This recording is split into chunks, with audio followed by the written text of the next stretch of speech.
Hello, everyone. Welcome to the Bible study for Center Cross Baptist Church for April the 10th. This is our this is our fifth week in Hebrews, working through Lifeway's storyteller series.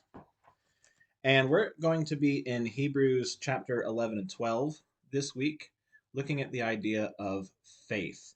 So, give us just a little bit of recap to bring us up to speed on what we did last time. The last lesson, we looked a little bit deeper at the new covenant and about how in this new covenant we have a better access to God. When Jesus died on the cross, he broke down those barriers, and now we can go directly to God in prayer instead of having to go through a priest. And so that's what we looked at last week. This week, we're going to be looking at the idea of faith. And what better place to go to look at faith than Hebrews 11? This chapter has even been coined the Hall of Faith, like a Hall of Fame, but a Hall of Faith. And it goes through many, many, many Bible characters and their stories and describes the faith that they had in God. Some of them are very obvious, like Abraham or Moses. Some of them are very surprising, like Rahab. But it looks at the faith of all these different people and some of the things they did. And so we are going to have our first passage, our first reading, in Hebrews 11, verses 13 through 16. Before I read that, though, let me give you a little bit of context. In Hebrews 11, verses 1 through 3, he spends a couple verses sort of defining faith for us. And then they start getting into the examples. They look at Abel in verse 4. I'm going to, nope, okay. I'm thinking. I'll come back to that. I'll come back to that. I think that we're going to ask about that in just a moment. So, sorry, audible, switch directions. Let's go ahead and do our first reading, and then we're actually going to come back and look at the context again in just a moment. Okay, Hebrews 11, verses 13 through 16.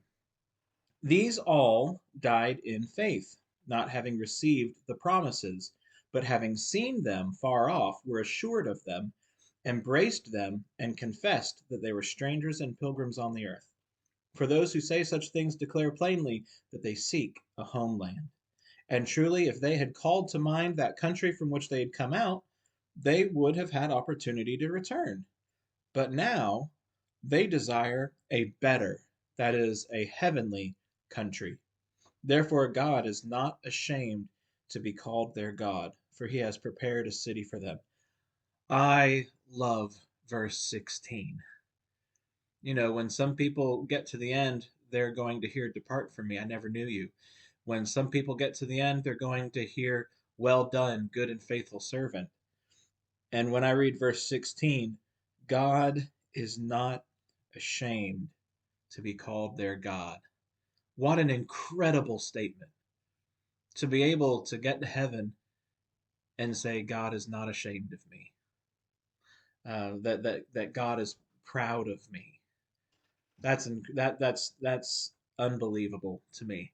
It's as encouraging as it gets, any verse in the Bible, to me personally. I hope it is to you as well. But that's verses 13 through 16. That's where we're starting. And in these verses, we see the end result of our faith. I'm reading from the book a little bit. The best is yet to come is a sentiment we often hear at certain occasions in life: high school graduation, weddings, maybe the beginning of a new career or job, the birth of a child.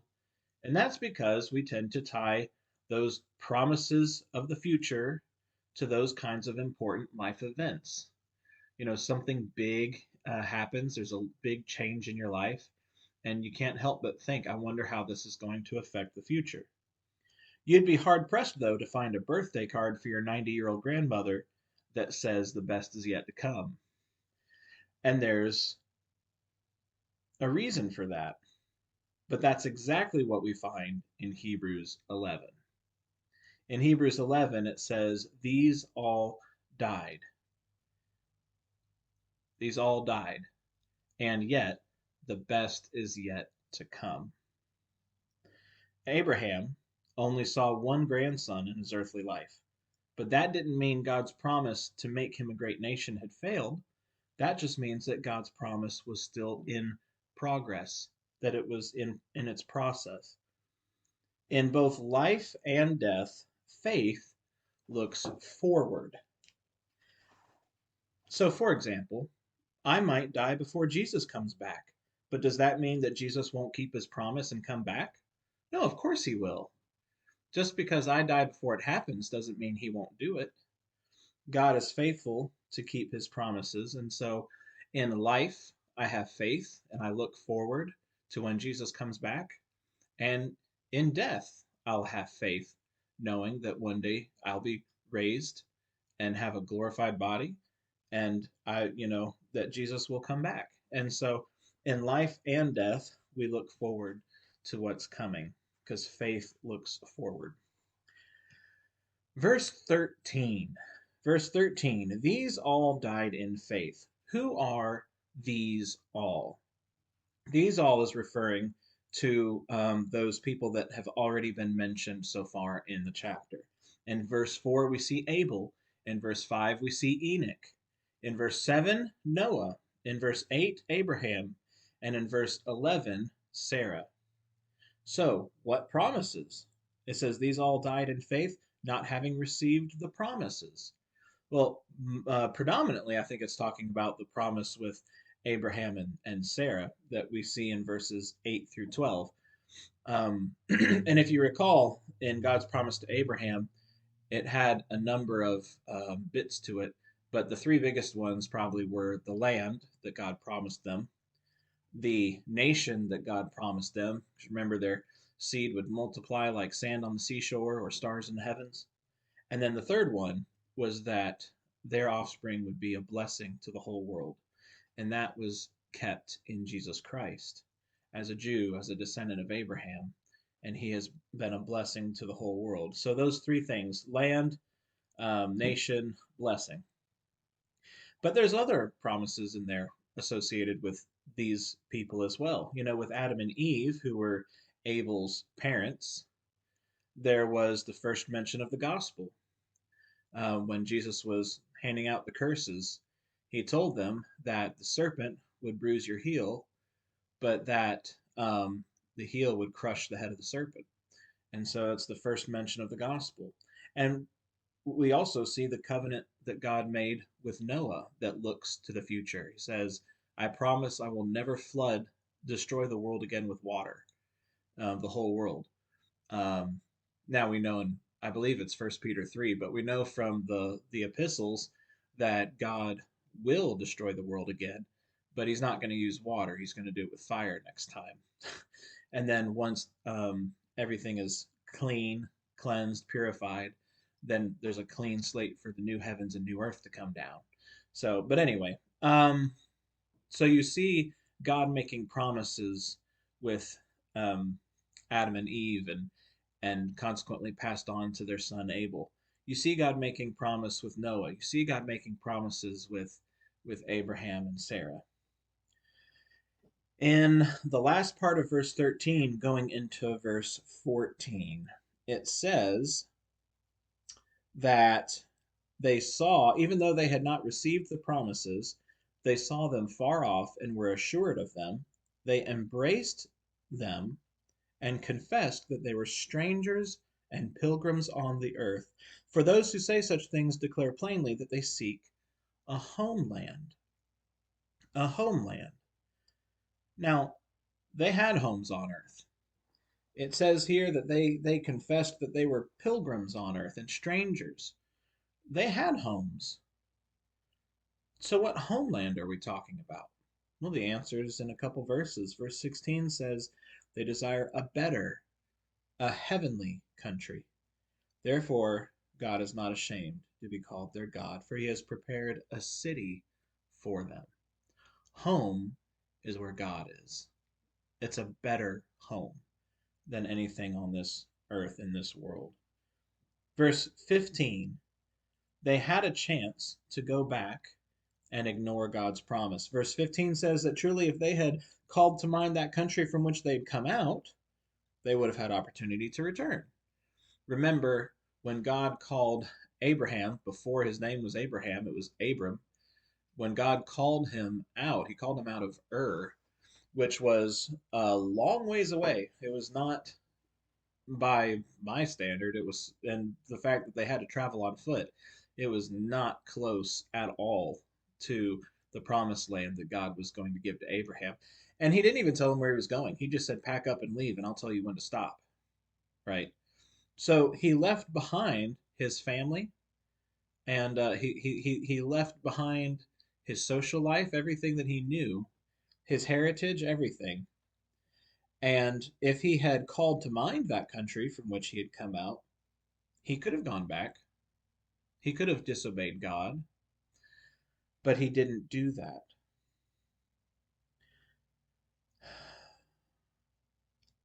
He didn't do that. Um, I'm trying to catch my spot in my notes. He persevered. In verse 16, now we've seen that Jesus is better. We've talked a lot about that. Jesus is the better priest, the better temple, the better veil, the better sacrifice. He's the better Adam, the better man, right? In all the ways that we sin and fail, Jesus came and did not sin, and he succeeded.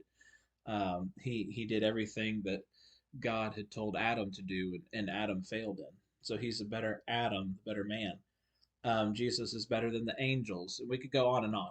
We talked about how Jesus is better for 4 weeks. Okay, what is better in verse 16? Verse 16 says, now they desire a better, that is, a heavenly country. And the end of the verse talks about a city that has been built for them by God Himself. So a country and a city that's better. Heaven is a better country, it's a better place, it's a better home than we're living in now. If Jesus is better, then his home must also be better. And what makes heaven better is the fact that Jesus, that God, are there. And so that is our first passage. We're going to skip actually the rest of chapter 11. I would encourage you to read it. I think it's encouraging. It talks about more about Abraham, it talks about Isaac, Jacob, Joseph, Moses. It talks some about Joshua, although I don't think it actually names him. But in verse 30, it talks about the walls of Jericho. It talks about Rahab.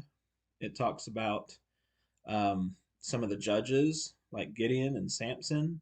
It talks about some of the kings like David. It talks about Samuel and some of the prophets. And it goes on and on about their accomplishments, and it's just a summary of really the whole Old Testament and some of the highlights of God's people, and reminds us of some of those incredible stories. But we are going to pick up in chapter 12, verses 1 and 2. So, in the first reading, we looked at the end result of our faith. We have a homeland that's waiting for us. We have a country, a city. Those are all words that were used to describe what's waiting for us in heaven. It's it's heavenly. It's where God is. It's our real homeland. It's the city and country that's waiting for us, because here on this earth we're just sojourners. We're travelers, right? We're pilgrims. And the second passage, so first passage, the end result of our faith. Second passage, living by faith. And it's chapter 12, verses 1 and 2.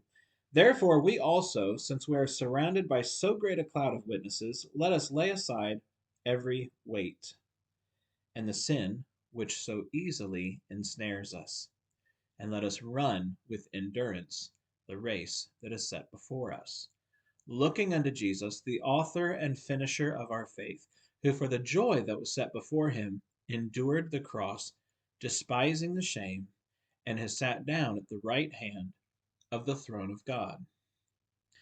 So in verse 1, who are the cloud of witnesses? Well, not everyone agrees on that, actually, as with many verses in the Bible. There's different opinions. I think that most likely, I think the cloud of witnesses are all the people we read about in chapter 11. The cloud of witnesses are Abraham and Sarah and Enoch and Noah and Isaac and Jacob and Rahab and all those people that we read about. Moses are the great cloud of witnesses. That's my personal understanding of the verse. There are others out there, but that's what I'm going to run with. Also in verse 1, they give the example of running a race. And they talk about a few different ways that we can be hindered from running the race. First of all is extra weight. Second of all is snares and obstacles. And third of all, I would say, is taking your eyes off of the finish line and looking the wrong way, being distracted. So when we talk about, well, okay, if you were going to run a race, would you run a race in jeans? No. I mean, unless you're like 7 and you're at recess and you're in the schoolyard and, some other kid is challenging you to a race and you happen to be wearing jeans.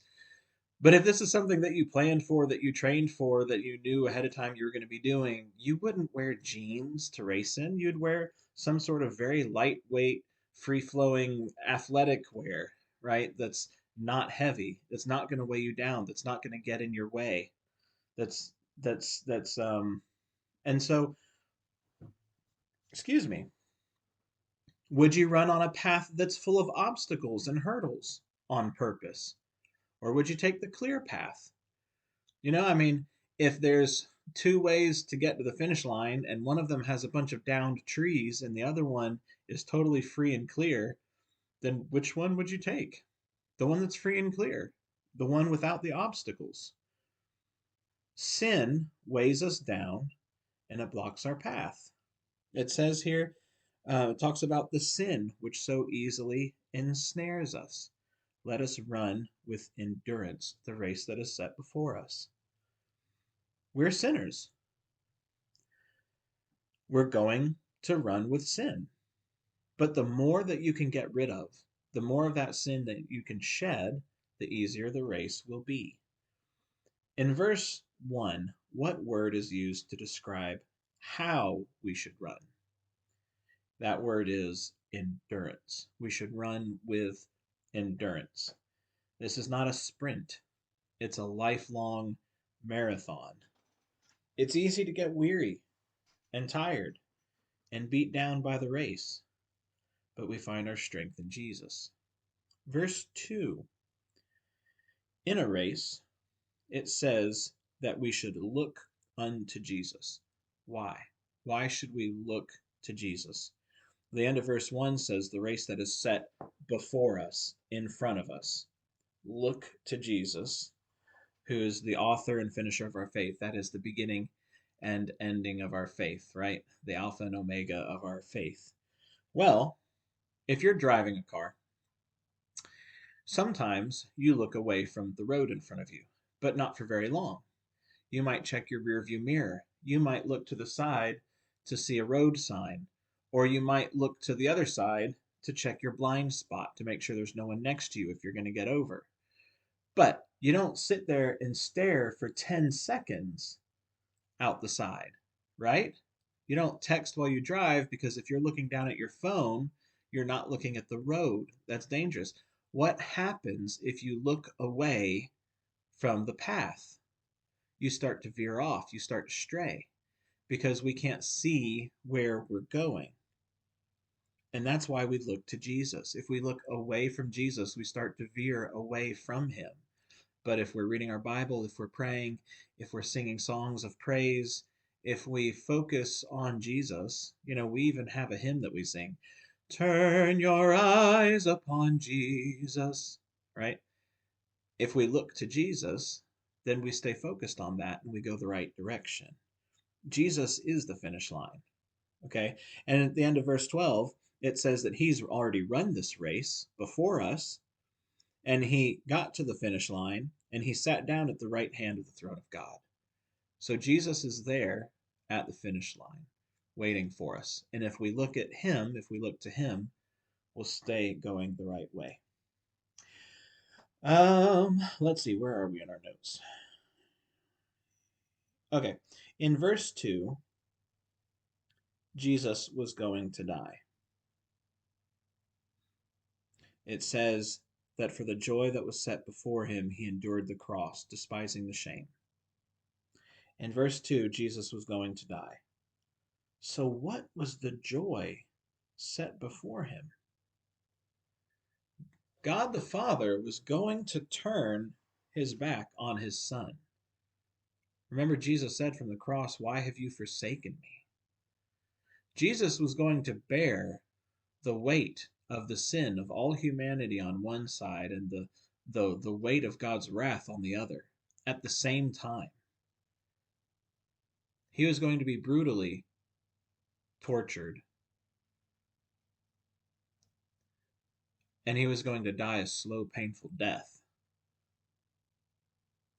So, what was the joy that was set before him? What was there for him to look forward to? What was there to excite him about this? It's the cross. What was the joy set before him? You are.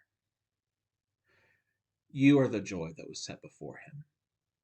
Because he knew that when he died, he would cover your sin, that he would wash it clean.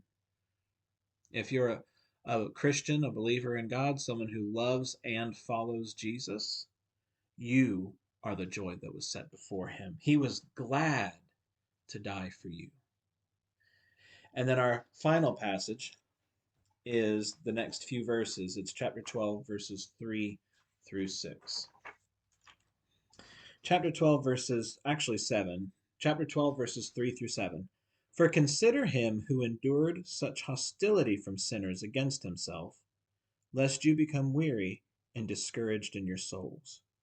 You've not yet resisted to bloodshed, striving against sin, and you have forgotten the exhortation which speaks to you as sons. My son, do not despise the chastening of the Lord, nor be discouraged when you are rebuked by him. For whom the Lord loves, he chastens, and scourges every son whom he receives. If you endure chastening, God deals with you as sons. For what son is there whom a father does not chasten?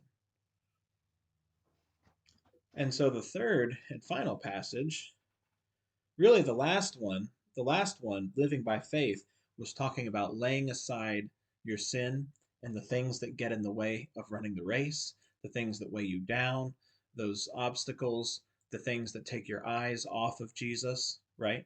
We want to bring our focus back to Jesus, and it's about living by faith. This one is about how God is faithful to us, even when we don't live by faith.